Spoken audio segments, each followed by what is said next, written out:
Hello, everyone. This is Lauren Steiner, and welcome to tonight's edition of the Robust Opposition. I'm really excited to be doing this show tonight because I've got two really great guests who I'm going to introduce. I have Nadia Ahmad, who is an associate professor at the Barry School of Law in Florida and a fellow at Rutgers Center for Security, Race, and Rights, and a PhD candidate at Yale University in Environmental Studies. She's also an elected DNC member in Florida, co-chair of the DNC Interfaith Council, co-founder of the Muslim Delegates and Allies Coalition, and co-founder of Ceasefire 2024. Welcome to the program, Nadia. Thank you, Lauren. I'm just glad to be here with you. Great. And Ryan Grimm, who has been on my show before, is the DC bureau chief of the Intercept, and he's the co-host of Counterpoints, which is a twice-a-week segment on the YouTube and local show Breaking Points. He's also author of two books, We've Got People and the Squad. How you doing tonight, Ryan? I'm good. How about you? I'm all right. I want to thank you both for appearing in the middle of a long weekend to discuss this very important and time-sensitive subject, which is whether and should Joe Biden step aside and allow for an open convention. And my first question is going to go to you, Nadia. Both of you were among the first people to write articles asking Biden to step aside and support an open convention. But Nadia, the thesis of the article you wrote for the LA Progressive was that an open convention would be like the conventions of yore, where vigorous debate would be had and it would reinvigorate the party. Explain how you see that playing out. By having an open convention, it would lead to a more democratic process versus having the party bosses be able to decide who is going to be the nominee. And by having this more democratic process, scientifically, it will lead to a better outcome because you'll have more people being able to make the decision. And by having like a diverse set of people, making it like the several thousand people who are convention delegates versus just the few hundred who are DNC members. So that's why it's important to have like a more robust process. And I would also say that I didn't just write the article for the open convention. I'd also emailed the New York Times as soon as the debate ended, like 11:30 something on the debate night, calling them, and then they published that as well, saying that Joe Biden needs to step aside. And so the fact that the New York Times quoted me in that piece showed me that they had also turned, because right after they published the that article about his North Carolina performance, just around 6 p.m. that Friday, they had issued an editorial calling for him to step aside as well. Now, Ryan, your article focused on Kamala Harris, how she might be the most likely successor. But you said that she ought to compete against the other candidates in an open convention. Why do you think she's the most likely successor? And why do you think she needs to compete? Well, I think Nadia's point is a really good one, that whoever comes out of the process comes out of that process strengthened.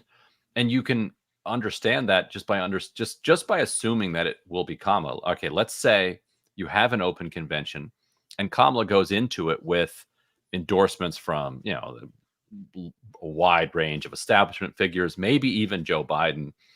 And, she battles it out for the next several weeks with other Democrats.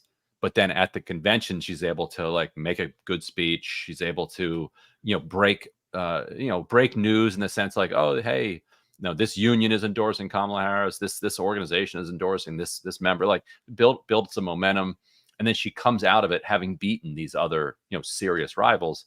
Like I think she would be a stronger candidate at that point than if Joe Biden stepped aside tomorrow and said, I have decided that my vice president is going to be the nominee. And that's just how it is. It's over. Like the party is in a, credibility crisis right now, given the way that they're being attacked for having covered up Joe Biden's, frailty at this point. And a party that is at that depth of a credibility crisis doesn't have the political capital kind of foist a new candidate. Like, hey, we are the decrepit old party that covered up this situation, and we're going to just elevate the vice president to the presidency, the same person who was in all of these rooms and who was part of this debacle. That just doesn't work. If I don't necessarily think it works, even if she wins it, fair and square, so called in a open convention. But at least I think she'd come out of it strengthened and tested a little bit, and wouldn't have the kind of the stench of having it handed to her. But why do I think it's going to be her? Because she's the vice president, and everybody keeps saying, like, give it to her. Yeah. Well, I get that the idea of having a real primary that the Democrats did not allow in 2020 could invigorate the party. It could keep the news cycle on the Democrats. Nobody would be focusing on Trump.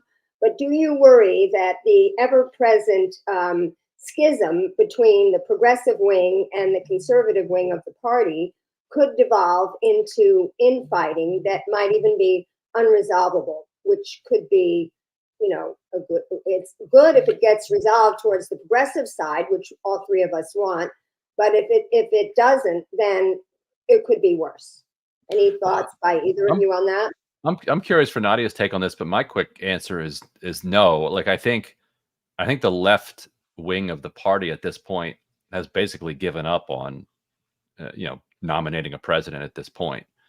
And so they wouldn't be bitter about losing, because like nobody is even remotely talking about running. Like, not Bernie, not anybody from the squad, like nobody serious from the Progressive Caucus, etc. So because nobody's even trying, I can't imagine they'd be upset. Like, all of the candidates who are being considered are different varieties of center left.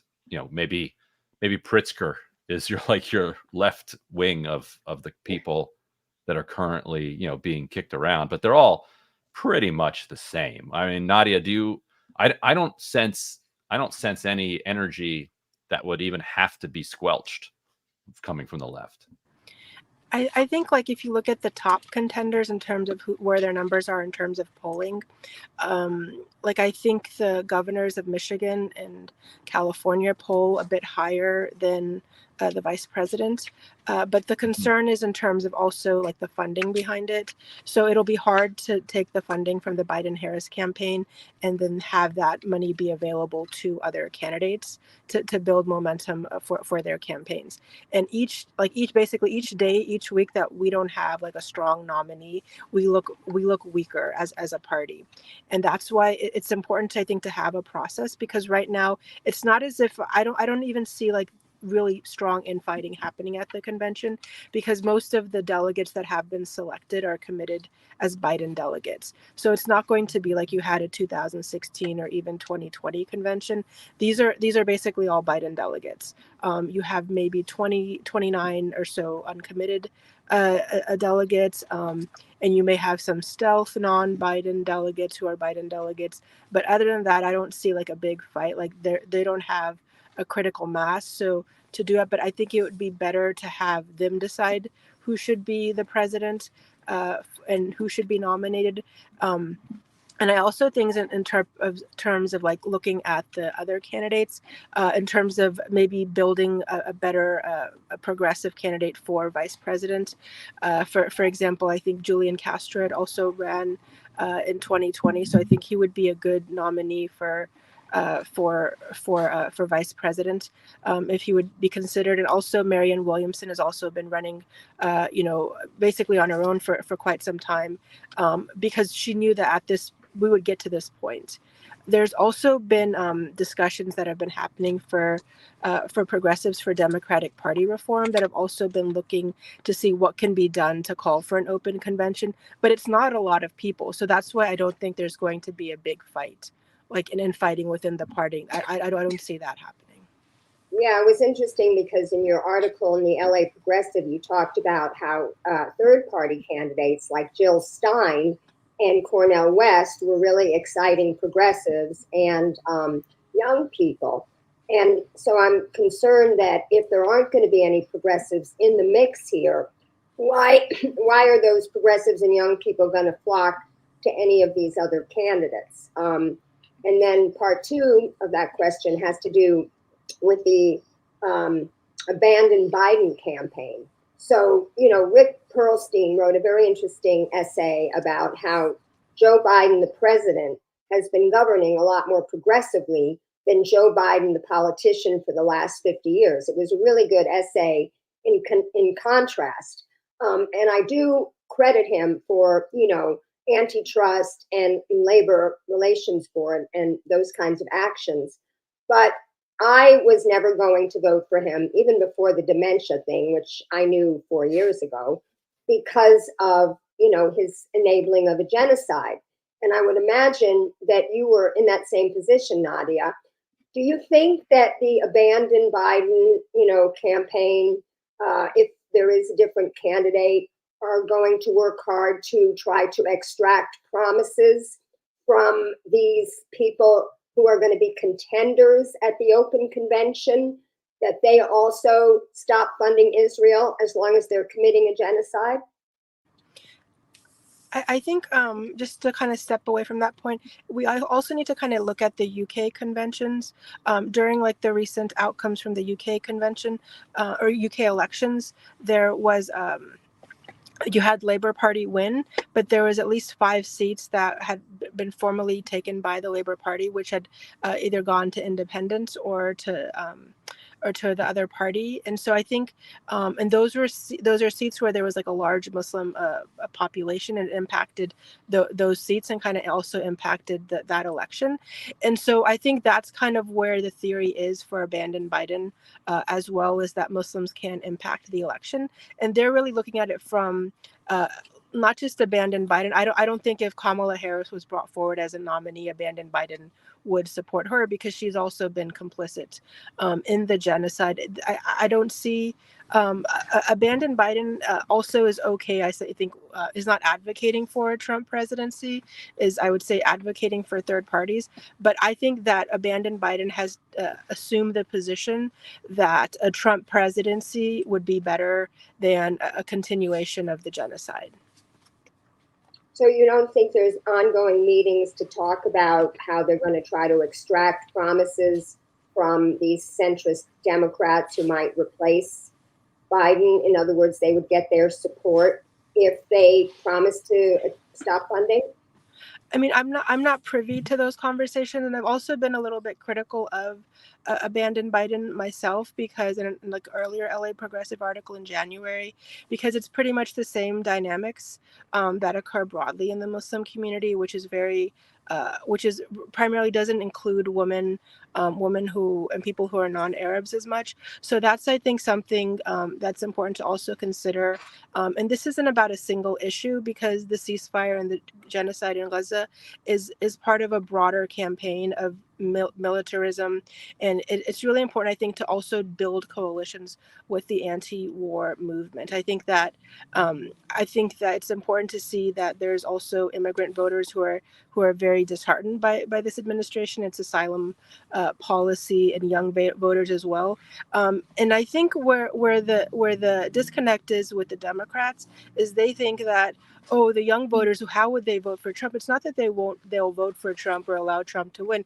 They just have time on their side, that they can wait another 4 years, maybe have a better candidate, or just sit it out. And that's what I'm hearing from a lot of young people, is that they're not going to vote. And that's even more distressing. Yeah.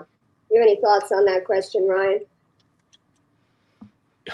Yeah, I think that Kamala really does have the problem of being, the vice president of this administration. And Democrats have an opportunity right now for a rupture is both a crisis and an opportunity. Like the crisis is obvious. Like no political party really wants its nominee to just completely fall apart and have to drop out in July and be replaced quickly.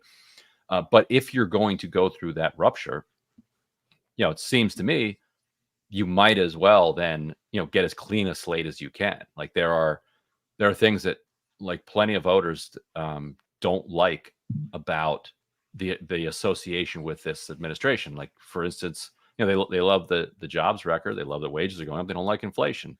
Kamala's linked to all of it. Nadia obviously talked about what's going on in Gaza. So you have a ton of governors, who haven't, really been have not been sending weapons to Israel. Their party has been sending weapons amid the genocide, but they personally have not. And if they come in and you only have 50 days between the election and let's say you get an actual ceasefire deal this week, which is, not out of the realm of possibility, then, Democrats could, clean some of that slate, and, kind of wipe some of the blood off of their face from what they've been doing.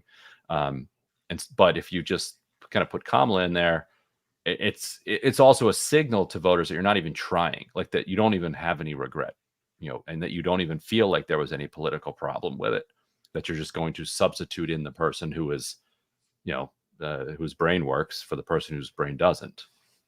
Yeah. But keep everything else the same, except actually probably worse. Like domestically, Biden is, the most populist president we've had probably since FDR. And, Kamala would more, Kamala's malleable, who knows? But I would assume the oligarchs think that, that they'd be able to, kind of have their way a little bit more. Would you get the same NLRB, the same FTC, the same CFPB? I don't know. It's an open question. Well, I personally think that had to do with Ron Klain. I think his chief of staff in the first 2 years were the ones that did that, and Jeff Zients has kind of backed away from that. It's true, but some of it's on autopilot, like the NLRB and FTC and CFPB and Department of Justice, Antitrust Division. Like Zients is not able to come in and stop that. But I think, yes and no. I think you're right. Yeah. Well, so what about the practical aspect of this? How would this work? Biden would have to drop out, and we're going to talk about the likelihood of that in a little bit. But he would have to drop out and release his delegates. And could he designate his successor like Kamala, or could he just tell his delegates they're free to vote for whoever makes the best case at an open convention?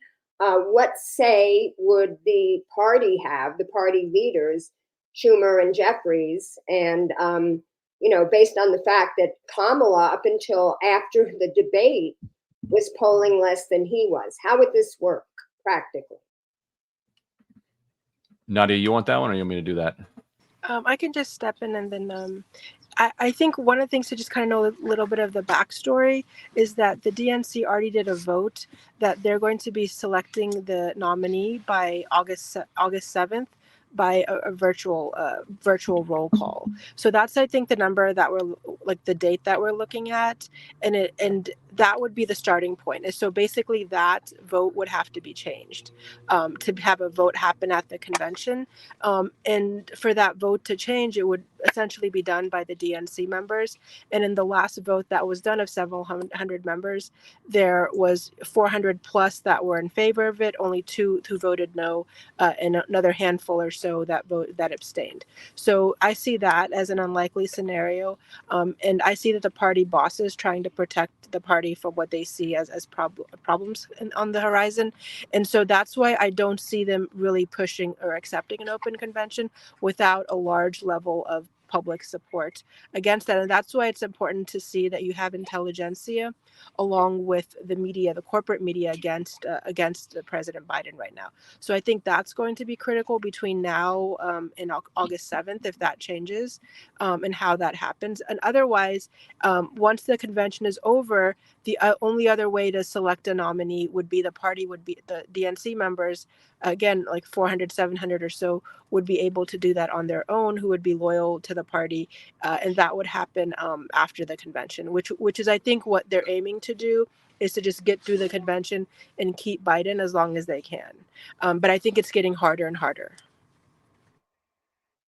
Yeah, and to your specific question about the delegates, if Biden withdrew, then he could release his delegates, and then they would basically, then 3,900 of them or so were then free to vote for whoever they wanted at the convention. But Biden holds the keys to that. Like right now, they're committed to him.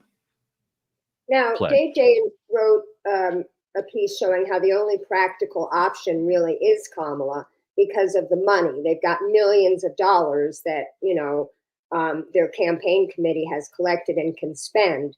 And if he drops out and it's not her, they could maybe give the money to the DNC, but there's a limit of how much they could spend, or they could return it to the donors, and the donors could maybe give it to whichever their preferred candidates are. But I don't know if either of you read that piece, but it was a very persuasive case. So Obviously the problem, he's I'd be curious for Nadia's take on this, but the problem with that is, so the campaign, let's say that neither Harris nor Biden are on the campaign, there'll be a certain amount of money that was spent because they've got a burn rate. So let's say I don't know what their actual cash on hand is right now. I think it's 91 million. All right, so it's 91 million cash on hand. What you can the money that they've raised is fungible. In other words, what they're allowed to say is that, let's say they've raised 600, maybe you can find these numbers. Let's say they've raised 400 million and they've spent 300 million, leaving roughly $100 million. So of that money that they've raised, that 400 million, ton of that is small donors that they've hit up in your inboxes. A lot of it is like, a couple $1,000 checks, but a significant amount of it is like huge donors.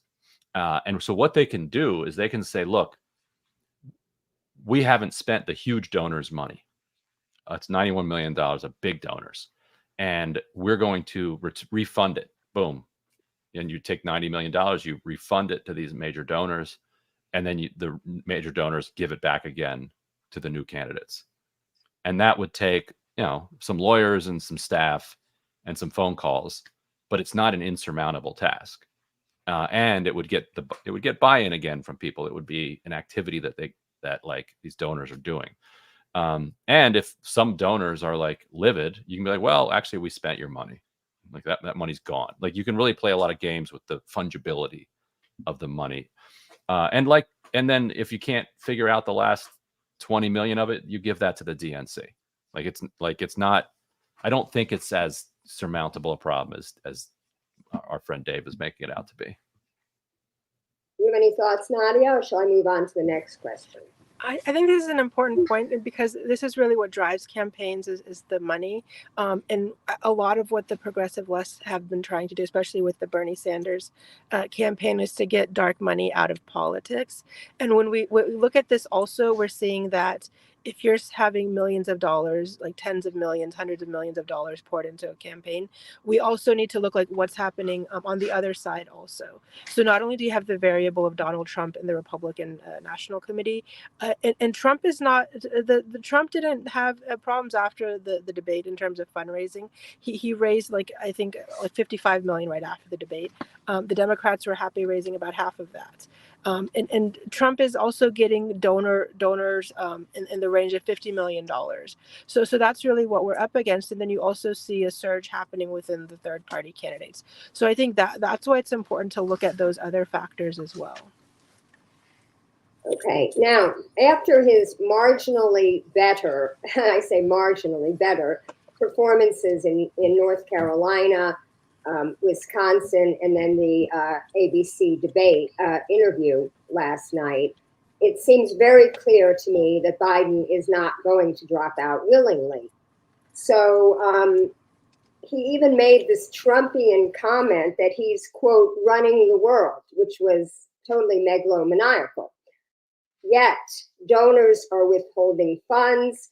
More elected officials are calling for him to drop out every day. More down ballot candidates are worried about their own reelections, even as they had previously been concerned about his. Now they're worried about their own.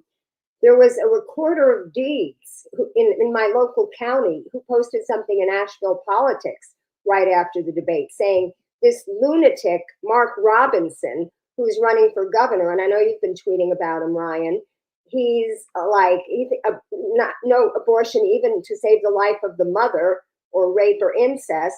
And he basically said people need killing the other day, referring to leftists. There are people who need killing. This guy could actually win on Trump's coattails if enough Democrats, don't stay home. And then watch this spot against Bob Casey. I'm going to share the screen here with this video. Let's see. Oh, that's the wrong. Right. So as much as Labour will be... That's not it. That's not it. That's not it. Hold on. I had it all queued up. What happened? Let's see. All right, I'm going to stop sharing. While you answer the question, I will fix it. Wait, hold on.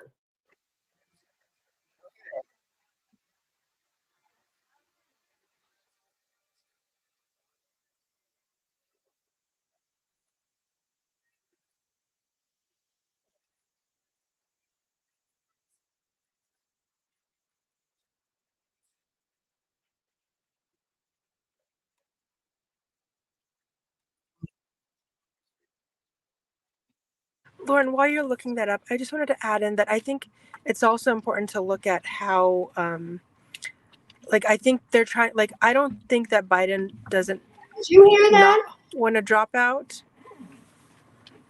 Oh, did you not hear that? Mm-mm.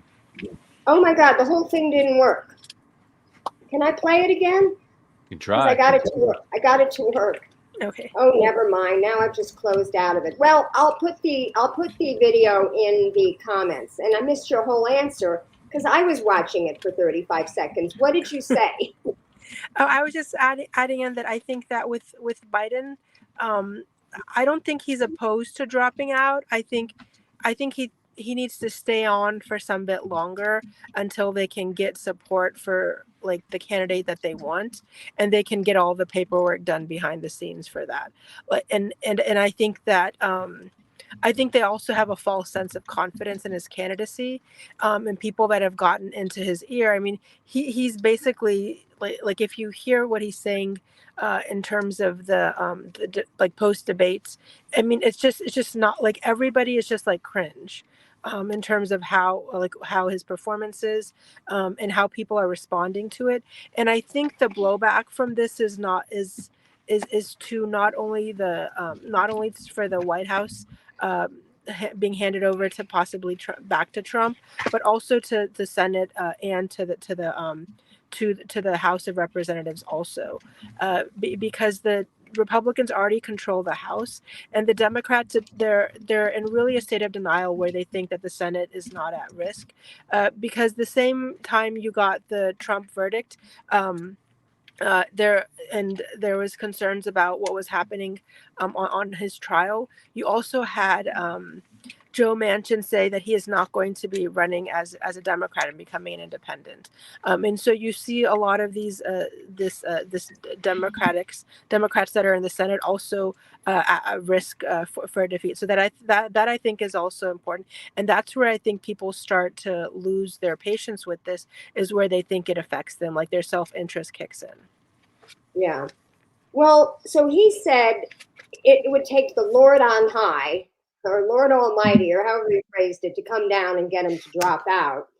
I don't think that he really is willing to drop out, but I don't know who's motivating him. I don't know if it's his close circle of advisors who are so insular, or if it's his wife and other family members who benefit so much from his presidency. Who do you think, or is it him? Who do you think is in charge? It's him. So I Dimitri Melhorn, the Reid Hoffman's advisor, who's a big, money mover within Democratic circles. So I interviewed him this morning. We should have that interview out, tomorrow or Monday. And, his basic point was that Biden believes that in 2016, he would have won if he had run, that he would have beaten Trump, that he heard all the arguments about why Hillary was the best candidate. And he allowed himself, particularly in the midst of the grief around his son Bo's death, to be talked out of running. And he thinks that, so he was right, everybody else was wrong that time. He thinks in 2020, Obama urged him not to run. He heard, a lot of people telling him not to run, and then he ran, won the nomination and beat Trump. And he believes, whether it's right or wrong, he believes that he's the only one in that pack that was going to beat Trump. So he thinks two times in a row he was right and the entire world was wrong. So a third time now he thinks he's right and he thinks everybody else is wrong. That's what Dimitri believes is Biden's assessment. And Dimitri actually endorses Biden's assessment. Like he's a pro-Biden, thinks Biden should stay in. Still. Yeah. Wow. So that's Reid Hoffman. What Yeah, about Reid the other Hoffman's guy. What about the other Reid Hastings? Reid Hastings, right? The other Reid Hastings. Reid Hastings, he's the Netflix guy. He's wavering on Biden. It's Reid Hoffman is the LinkedIn guy. He's riding with Biden.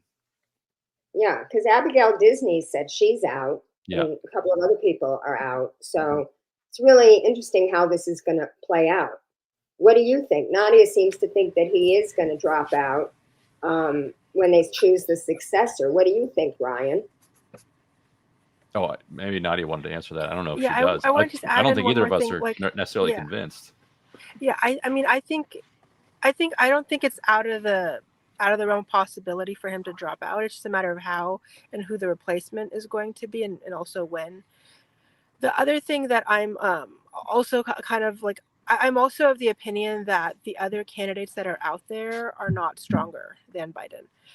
Even in his current state, like none of the other candidates are polling as well as him.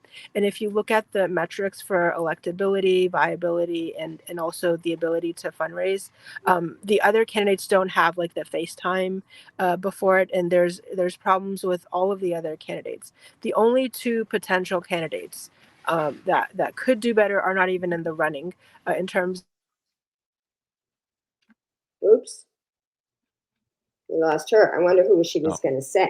Probably Michelle Obama and The Rock or something like that.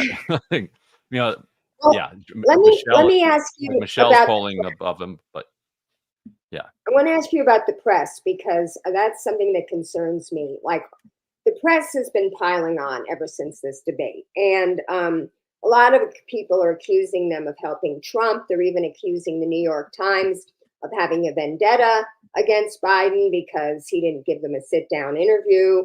But I'm pissed because many of them clearly knew what was going on and they just didn't tell us. And I'm wondering, why do you think that was? Do you think they were protecting him in the same way the press protected Jack Kennedy and Ronald Reagan?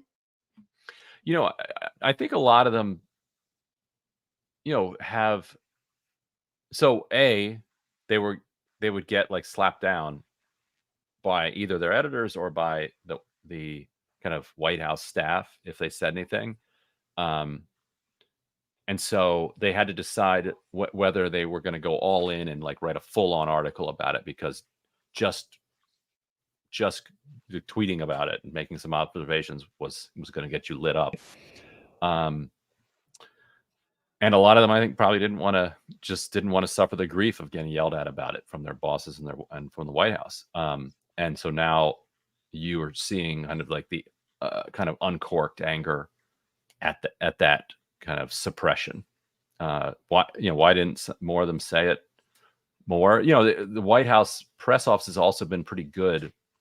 I think it was pretty easy to see this from the outside, but the White House press office was pretty good at keeping Biden away from the press for the most part. And so the White House press corps would only be going on, what you see in public and the same thing that everybody else sees. So on the one hand, you can be critical of the White House press for, covering this up. On the other hand, something like 70% of the country going into the debate on Thursday thought he was too frail, too old, borderline senile, not fit, not mentally fit for the job. And so that's a bizarre cover up that 70% of the country is kind of already bought in on. It was more that they were self-deluded than deluding anybody else. Well, I mean, I reviewed a video that I made in April of 2020, yeah, and I titled it, it was a live stream, that I did while on the way to cover a press conference. So the nurses didn't have enough PPE at Santa Monica Hospital. And it was this very vitriolic live stream that I titled "Bernie is Dead to Me," because I was so upset that he had endorsed Biden. And I was watching the press conference, and he was doing the same thing he did when he endorsed Hillary. Joe understands that blah, blah, blah, blah, blah, and Joe knows that blah, blah.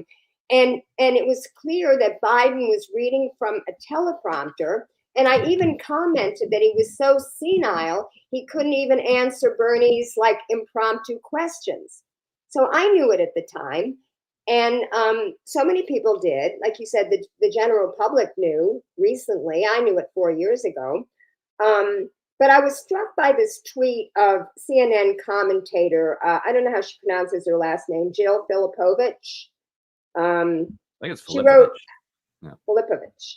I think part of the reason the Biden must go story has been so huge is that a lot of commentators, voters, even members of the press feel angry and betrayed. Many of us largely trusted Biden's team when they insisted he was fine. The debate made very clear that he's not fine. I think many of us felt some combo of pity for Biden and fear for the future. Now I think there's rising resentment at being had. And this tweet was astounding to me because I thought reporters are not supposed to trust. I thought supporters are supposed to dig. And so I don't mean to put you on the spot, Ryan. I mean, you are the DC bureau chief of the Intercept. You're not the White House correspondent.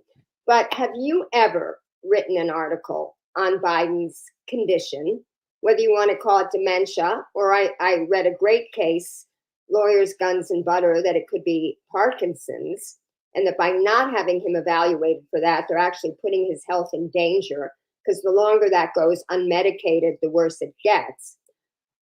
Did you ever write an article on this? And if not, why not? It's not exactly the kind of article that I would write, but I've been commenting on it openly for 4 years probably, and taking a lot of grief for it. And maybe I may have written an article about it. I don't know. Like, it's certainly possible. I remember all the way back to, I bet if you went back and read my debate coverage from 2019 and 2020, you would see me writing about Biden's addled brain. Like, you remember there was one debate where he was getting praised for like delivering a decent performance, but most of it was just completely incoherent ramblings, like talking about how the solution to like African American child poverty is like to play more record players in the living room. It's like, and we wrote about that, and we highlighted the fact that like he looked like he had no idea what he was talking about and was out of it and was not up for it and too old. So yeah, and I never really got any grief from the White House press corps. I mean, from the White House press office, because I don't think they've given up for the most part giving me grief. But yes, I mean, I've been commenting on it regularly, and like I said, like so have millions and millions of people. Like, it was like calling it an open secret is almost unfair, because it was just open. The only one it was a secret to was kind of like elite Democrats, who I think so, like a lot of elite Democrats, and we think about this, like a lot of them were legitimately shocked on Thursday.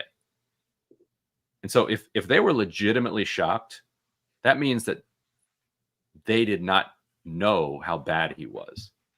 And that may be self-delusion, but whatever it is, like, that's where they were. Yeah, I'm curious, Nadia, why you still think he's such a strong candidate, why you still think he's polling well. I don't think he's polling well. And I think that the news media, they're not going to give up on this. And I think the public, they're dropping off in droves.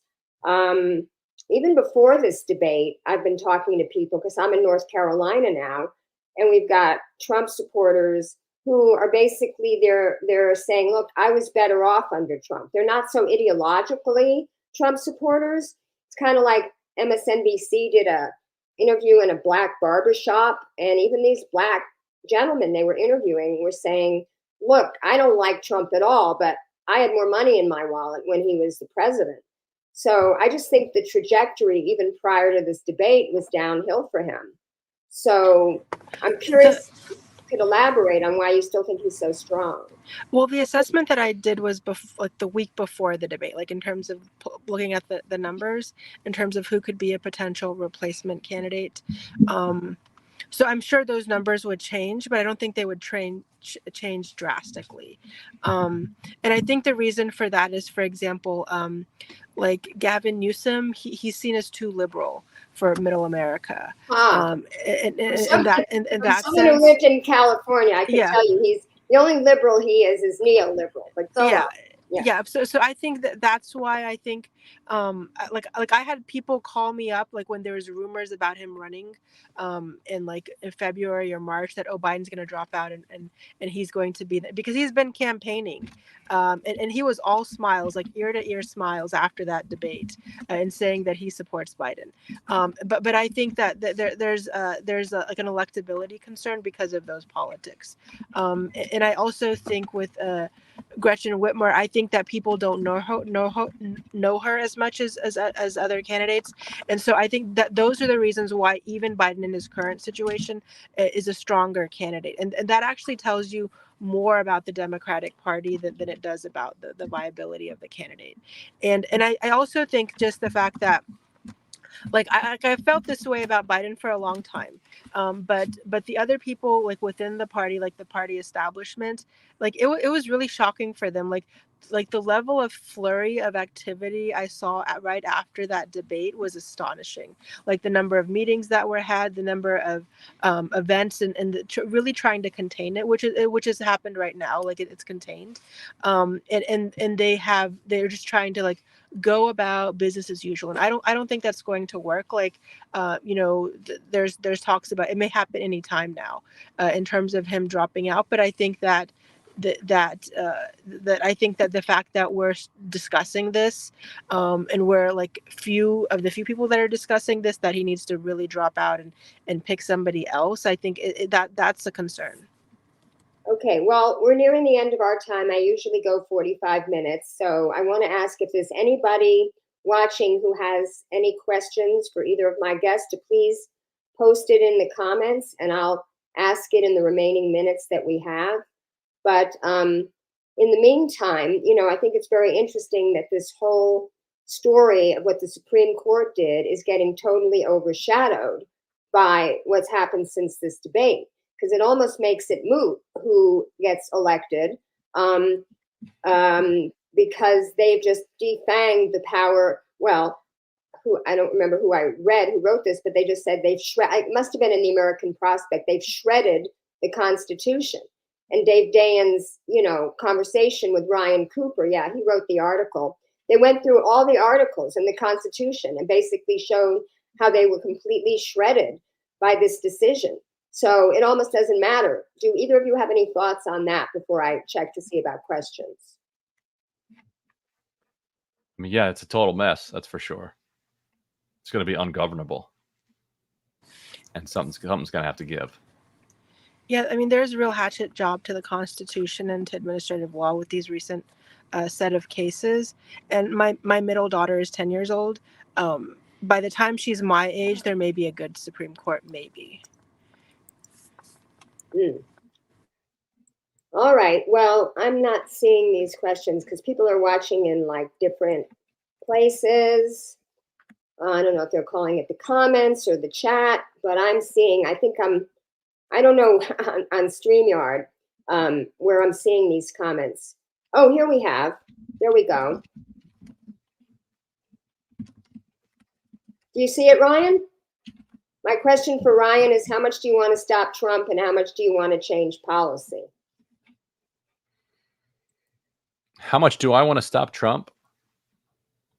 I mean, this is a personal question. They're just he's asking you as a person. How much do you want to stop Trump? I mean, the policy. That's I'm heavily driven by that. How much do I want to stop Trump? Like I really don't let myself think that way, because I think as a journalist, once you start thinking with that kind of a partisan goal in mind, it just really messes with your mind and makes it impossible for you to do the kind of work you need to do. I mean, I think Trump is wants to usher in fascism. I think Trump's like rotten. Like that's all true, but but it's for other people to like sort out like exactly how they're going to stop him. Like that's not my role. I don't think. Mm-hmm. Well, I don't see. Let's see. Well, we talked about that question. The staff versus him. And Ryan already answered that he thinks it's him, not the staff. So do either of you want to give a closing comment before we end the show? What you want to have happen, and the viewers, what you would like them to do? I think I'm biased from a journalistic perspective because it would be great theater, but I really do think that if Democrats want to kind of get buy-in again from the American public, that they need to involve the public in their selection process for a nominee. Like that seems so basic and so obvious, yet it's considered an outlandish suggestion in kind of elite Democratic circles. And just because you don't have time to vote and send people to the polls, if you started a mini primary now, it would be heavily driven by polling and debates and interviews and endorsements. It would be at least a facsimile of some type of primary in democracy. And I think Democrats are so single focused on ousting Trump that they would basically nominate whichever candidate came into Chicago looking like they had the best chance of beating him, no matter who it was. And that would be decided by endorsements, some vibes, but mostly polling. So just let people decide. That's what I would say. Well, we have a thing I've just posted in the comments here, the chat, whatever you want to call it, and it's a petition by Roots Action to tell your Democratic representative to ask Biden to step aside. So if anybody wants to do something like that, they can do that. And I'm going to give, yes, I agree with that. And I didn't mean to highlight that comment, but I don't know that I agree with that. I'll post that article, Joyce. Sorry. Okay. Nadia, do you want to give a final thought? Yeah, I mean, I really agree. I think we need to let the process play itself out, and really, really push for an open convention. We have to do that in any way that we can, whether it's through social media or writing articles, but we really should have that process play out. Yeah, and as far as this question, which I agree with, of course, personally, I feel like his time has passed, and he's been such a shield for Biden, regardless, that I don't even know if people would support him. Do you guys have any thoughts about Bernie? I mean, Bernie should have run, but Bernie's done with that phase of his life. Yeah, I think replacing Biden with Bernie would not really solve the problem. All right, well, we got to end on a positive note. So who wants to say something positive in this horrible time, this uncertain time? I mean, I'll say a convention, an open convention and a mini primary would be like as close to real democracy as the country has experienced in decades. And it would take attention away from Donald Trump, which would make him, shrivel up inside and die. And if it produced a candidate that was more powerful against him, then all the better. Do it. Yeah, that's what I've seen also. For example, I read a couple articles on Fox News that some people in Donald Trump's camp were scared because then the Democrats might actually bring forward a candidate that could defeat Donald Trump. And that's a possibility, but it won't happen with the way the status quo is right now. And that's what I think we really need to push for an open convention.